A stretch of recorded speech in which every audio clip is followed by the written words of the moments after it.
Hey guys, today I'm going to share a personal story with you, something that I've felt compelled to share because maybe it will help you come to accept yourself more deeply. And this is a story about the day when I was able to truly accept myself. So let me set the scene. How did I come to accept myself truly? Well, I was on a retreat called Breakthrough to Zen, and this is run by a London organisation called Zenways.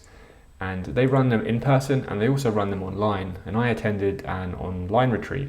And I was a little bit skeptical about this because of the nature of this retreat. It's based on the Enlightenment intensive structure format that was developed either in the 60s or 70s, I should fact check that, by someone called Charles Berner, who was interested in taking people, normal people in the Western world, into enlightenment.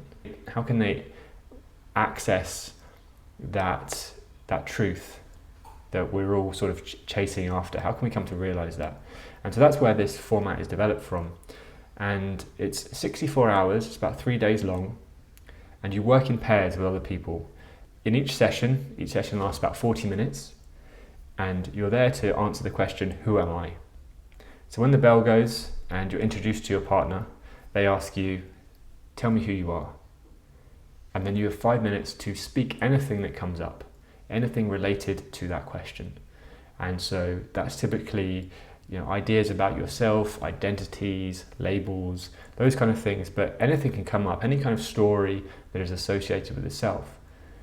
And as you speak them, you see over that 64-hour period and over session after session, those ego structures, those stories that we tell ourselves that lock ourselves into that identity, slowly just melt away. And it's really a beautiful thing to watch. And it's very freeing, it's very liberating. And after that 40-minute session where you're working with that partner, you then jump into another session, and then another session, and then another session. So you're mixing it up with different partners, and throughout each of those, you're seeing sort of yourself almost reflected in other people. It's an interesting way of tackling this question, because someone might say something that then triggers thoughts in you and allows yourself to dive into other corners of yourself that you hadn't looked at for a while, perhaps never looked at. And as you go through these sessions, session by session, you're attaching different identities to yourself. The obvious ones for me, when I'm asked, who am I, are,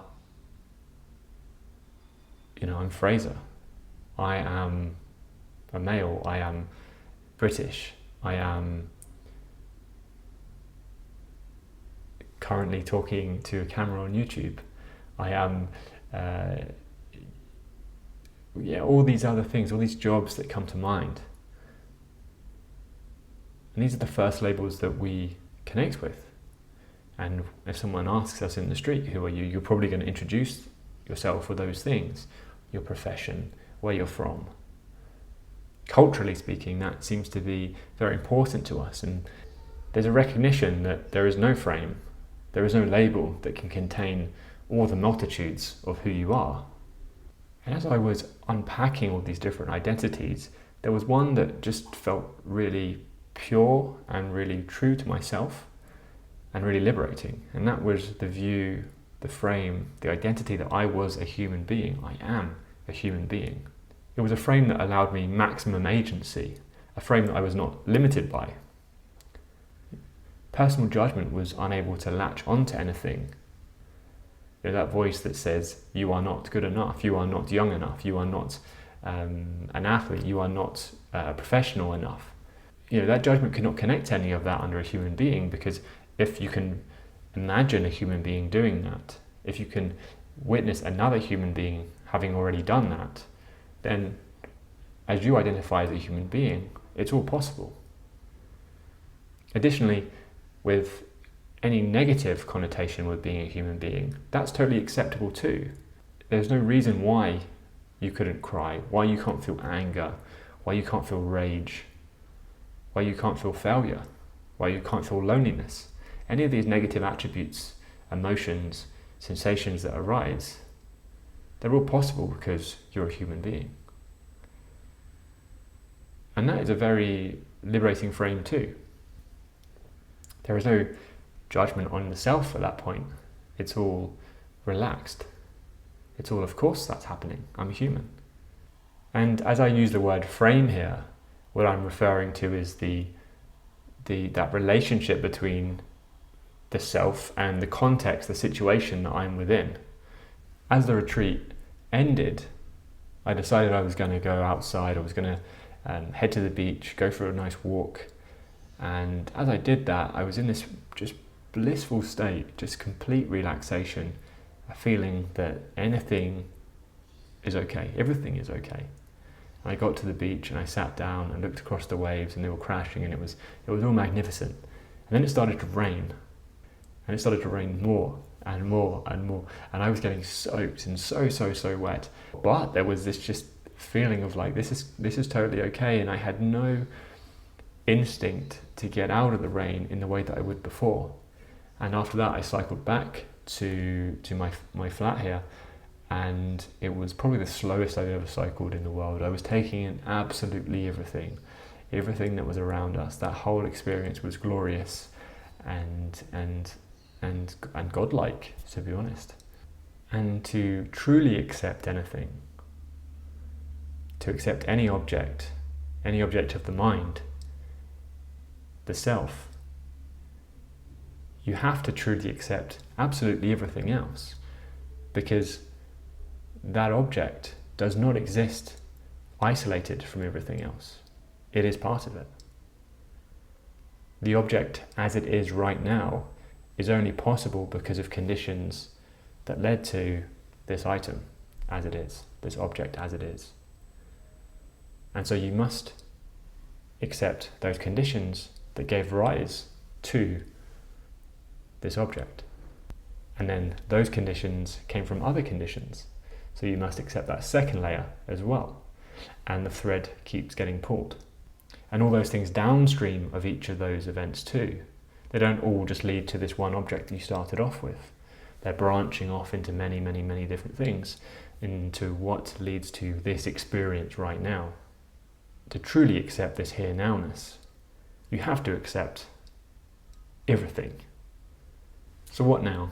That was a couple of years ago. Do I walk around the world wearing the biggest grin on my face, truly accepting everything still? Well, not quite. I suppose it needs to be integrated still. And there have been times since then where I have achieved those beautiful, blissful states of true acceptance. And it was from that frame, that identity of being a human being, that gave me that peace, gave me that notion of what it's like to experience true peace. And it's something that I can go back to now that doorway is open. Can I achieve it at will all the time? Maybe not. But what it did give me was insight into the power of identifying in a certain way. Can we choose and adopt and move the frame that we walk around the world in? Can we adjust that frame to meet the situation exactly as it is, so that we can see things exactly as they are? And I think that was the insight that's become most valuable for me. If I'm in discomfort at any time, if I'm obviously suffering, if I've got any if I'm suffering grossly, as opposed to very subtle suffering that many of us experience, almost all of us experience all the time. But these gross levels of sensation, is there a way that I can just reframe how I'm seeing myself in this situation, so that some of that suffering deteriorates, some of that melts away? So that was my insight from this. And that was the day that I felt true acceptance for the first time. And if you do come to truly accept everything, that is not to say that you will just sit there and observe everything and the body and mind will never want to change anything around you at all. Of course not. That will still occur and that will still happen, but their sense of control there will dissipate to some degree. Those instincts and that will to change things also comes from conditions from preceding events. And the combination of that will end up in you enacting some of those wills to change. And so the point there is not really to accept the world as you see it at that point. It's to accept how the universe is expressing itself. Thank you very much for watching this video. If you'd like to, please give this video a like and subscribe to the channel. It means a lot. Thank you. See you soon.